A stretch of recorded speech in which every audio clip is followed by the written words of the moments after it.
Assalamualaikum warahmatullahi wabarakatuh. Apa kabar kalian hari ini? Semoga kalian semua dalam keadaan sehat walafiat ya. Amin. Sebelum memulai pembelajaran, alangkah lebih baiknya kita berdoa terlebih dahulu. Berdoa dimulai. Berdoa selesai. Nah, anak-anak, materi hari ini kita akan melanjutkan materi tentang struktur pada jaringan tumbuhan dan transportasi pada tumbuhan. Tujuan pembelajarannya yaitu menjelaskan transportasi cairan pada tumbuhan dan menjelaskan struktur dan fungsi jaringan tumbuhan. Nah, anak-anak, jika ada hal yang penting dari pembelajaran ini, kalian boleh catat di buku paket maupun di buku tulis kalian ya. Selamat mengamati video pembelajaran ini. Jaringan tumbuhan. Secara umum, jaringan-jaringan penyusun tumbuhan dibedakan menjadi 3 kelompok, yaitu jaringan dermal, jaringan dasar, jaringan vaskuler. Jaringan-jaringan tersebut adalah jaringan yang sudah tetap atau permanen sebagai penyusun tumbuhan. Selain jaringan permanen, tumbuhan juga memiliki jaringan muda yang tidak bersifat permanen, disebut sebagai jaringan meristem.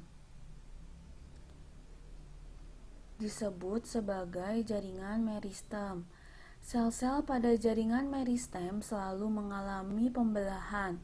Sel-sel hasil pembelahan kemudian akan mengalami perubahan struktur sesuai dengan jaringan dewasa yang dihasilkan. Jaringan meristem memiliki fungsi penting untuk pertumbuhan menjadi lebih besar dan lebih tinggi. Pada ujung akar dan ujung batang terdapat jaringan meristem yang berfungsi untuk memperpanjang akar dan batang.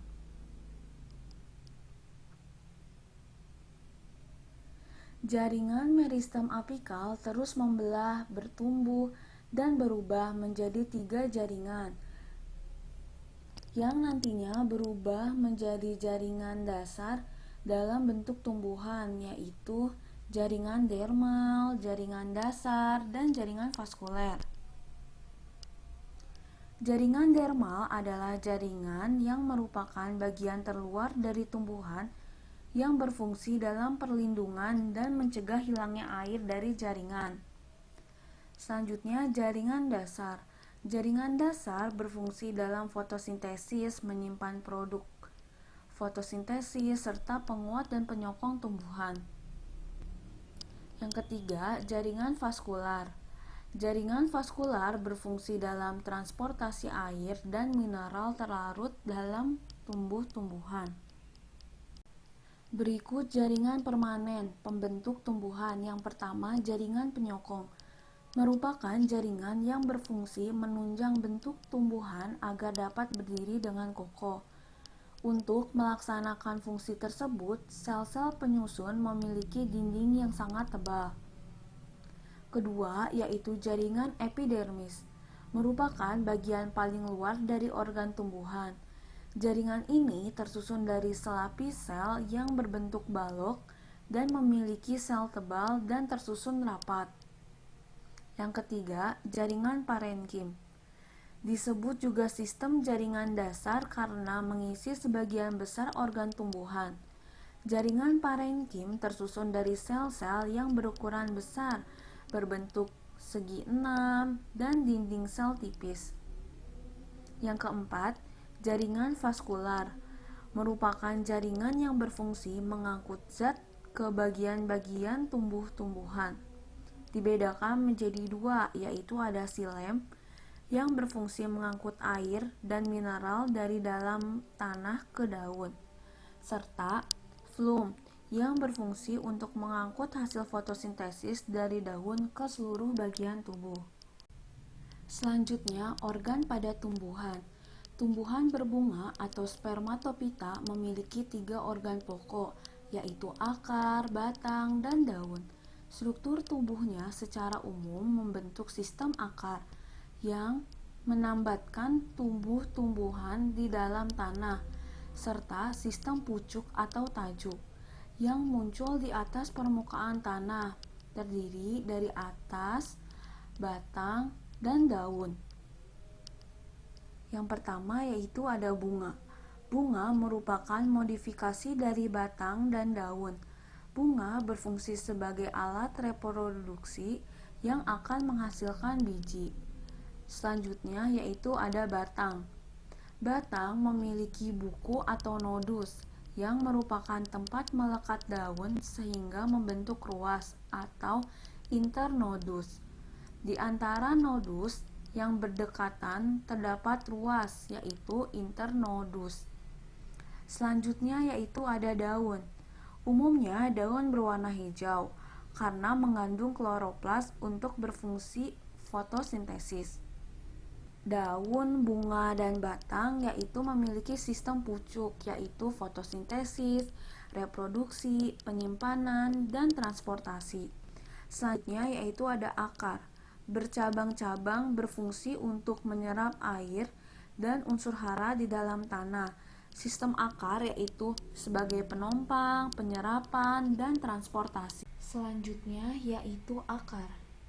Akar adalah organ yang berfungsi untuk menegakkan tumbuhan di dalam tanah, menyerap air dan mineral, serta pada beberapa tumbuhan berfungsi untuk menyimpan karbohidrat sebagai cadangan makanan. Untuk melaksanakan fungsi tersebut, ujung akar memiliki titik tumbuh yang memungkinkan agar tumbuh semakin panjang dan bercabang-cabang.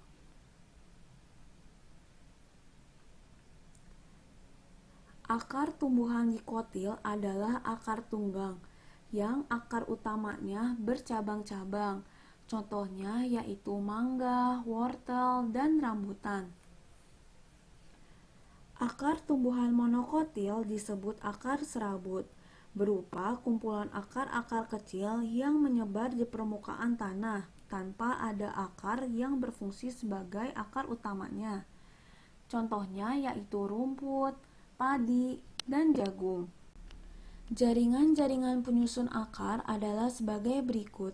Yang pertama, epidermis, merupakan jaringan akar paling luar berupa satu lapisan yang berbentuk balok dan berdinding tebal. Struktur jaringan epidermis sesuai dengan fungsinya sebagai pelindung. Endodermis juga memiliki susunan sel yang hampir sama dengan epidermis. Yang kedua yaitu ada korteks, merupakan jaringan akar yang terletak di antara epidermis dan endodermis. Bagian ini umumnya tersusun dari jaringan dasar yang disebut dengan jaringan parenkim. Jaringan parenkim mempunyai sel yang ukurannya relatif besar, serta bentuknya membulat sehingga antar sel tidak tersusun rapat dan mempunyai rongga. Yang ketiga yaitu stele atau silinder vaskuler, merupakan bagian akar yang terletak di sebelah dalam korteks pada tumbuhan vaskuler. Di dalam stele juga terdapat jaringan pengangkut silem dan flum.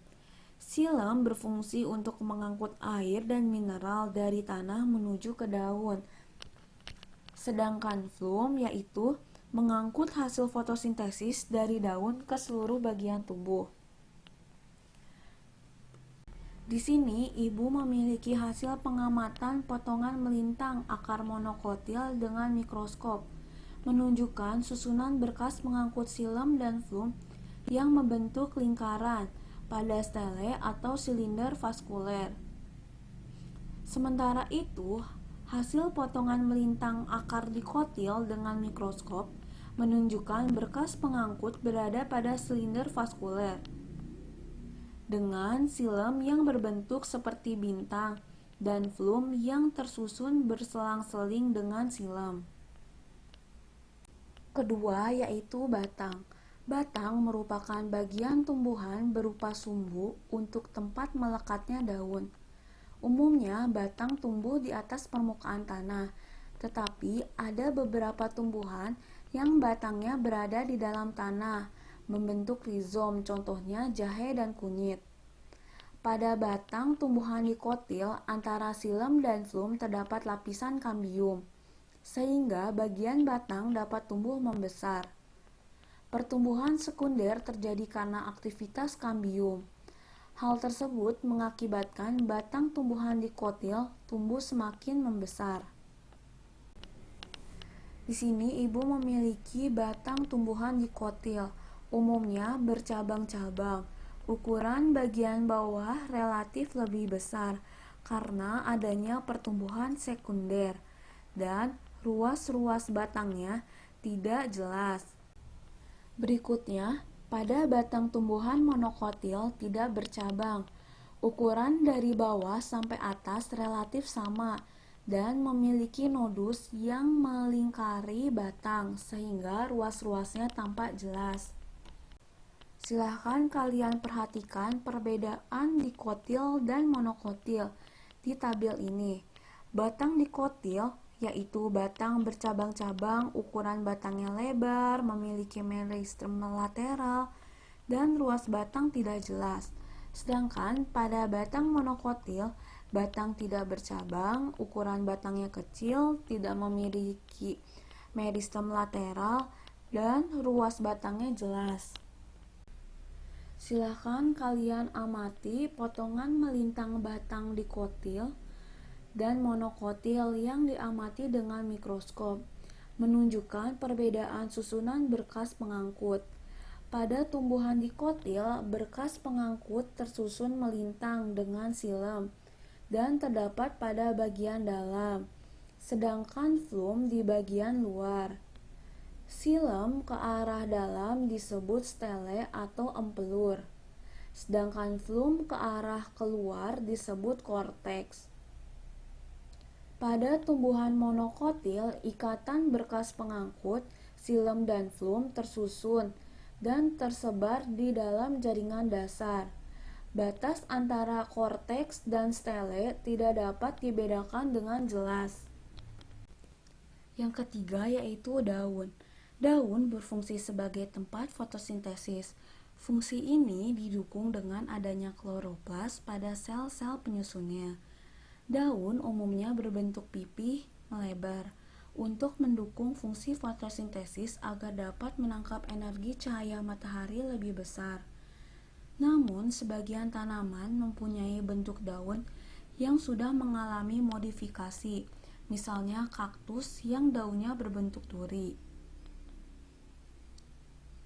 Daun mempunyai bentuk yang beraneka ragam, yang secara umum terdiri atas helaian pipih yang memiliki satu tangkai. Tumbuhan monokotil umumnya tidak memiliki tangkai, tetapi berupa dasar daun yang mengelilingi batang. Sedangkan tumbuhan dikotil memiliki pertulangan daun dengan pola menyirip dan menjari.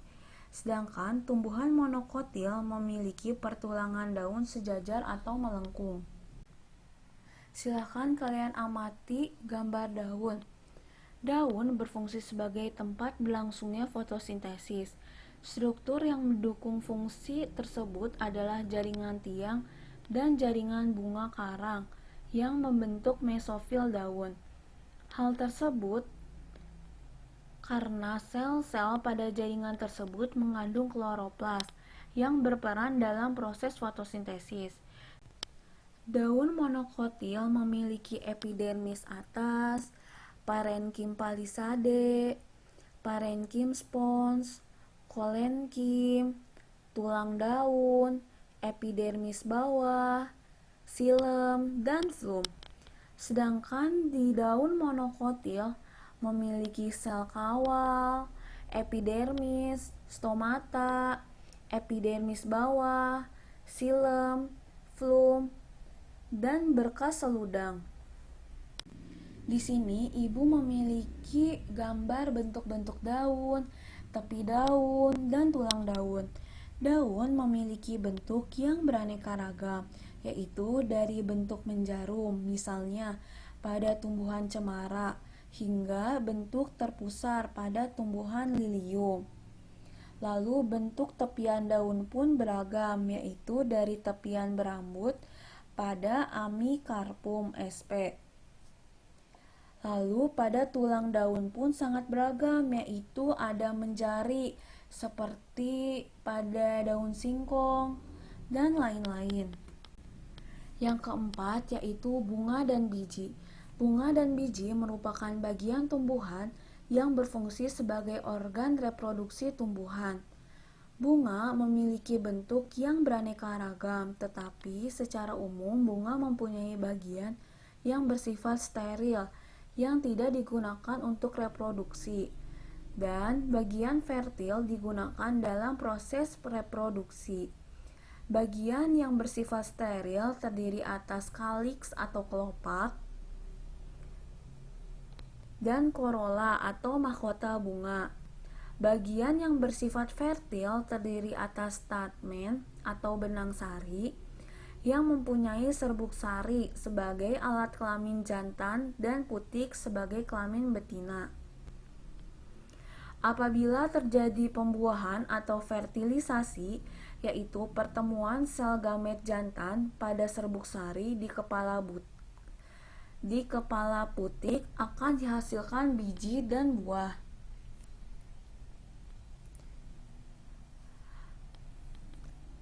Nah, di sini ibu memiliki tabel, yaitu bagian kelamin jantan atau benang sari. Benang sari terbagi menjadi dua bagian, yaitu antena atau kepala sari, bagian bunga yang mengandung polen. Yang kedua yaitu ada filamen atau tangkai sari, bagian yang mempertahankan benang sari tetap berada di atas. Bagian kelamin betina atau putik. Putik terbagi menjadi beberapa bagian. Yang pertama yaitu ada stigma atau kepala putik. Bagian atas putik tempat penyerbukan terjadi. Yang kedua ada stilus, yaitu tangkai putik. Bagian yang mempertahankan putik tetap berada di atas. Selanjutnya yang ketiga yaitu ada ovarium, berisikan ovula. Yang keempat yaitu ada ovula, berubah menjadi biji setelah melakukan fertilisasi. Di sini ibu memiliki organ reproduksi pada bunga kelompok tumbuhan Angiospermae. Yang pertama yaitu ada stigma, stilus itu putik, antena, filamen atau benang sari, petal, mahkota. Lalu ada ovarium dan ovula yaitu bakal biji, dan kelopak bunga yaitu sepal dan dasar bunga. Biji merupakan sumber makanan yang kaya gizi karena mengandung cadangan makanan yang akan digunakan pada saat perkecambahan. Bagian tersebut dinamakan endosperma. Beberapa tumbuhan juga mempunyai daging buah yang berfungsi untuk membungkus biji. Buah juga kaya akan zat gizi sehingga banyak juga dimanfaatkan untuk sumber makanan manusia dan hewan. Apabila biji dipotong, akan tampak kotiledon yang berisi cadangan makanan yaitu endosperma, embrio yang terdiri atas calon akar yaitu radikula, calon batang, dan daun atau hipokotil dan epikotil. Biji merupakan hasil tumbuhan yang banyak digunakan sebagai sumber bahan makanan. Beberapa biji yang dapat dimakan misalnya padi, jagung, dan kacang. Di sini ibu memiliki gambar yaitu pada biji yang dipotong monokotil dan dikotil. Biji yang dipotong monokotil memiliki embrio, epikotil, hipokotil, radikula, kotiledon, dan kulit biji. Sedangkan pada biji dikotil yaitu ada epikotil, hipokotil, radikula, kotiledon, kulit biji, dan embrio. Alhamdulillah, materi pada hari ini sudah selesai. Semoga kalian semua sudah paham akan materi ini. Untuk tugasnya, ibu sudah kirimkan melalui Google Classroom dan kalian melakukan praktikum. Sekian pembelajaran hari ini.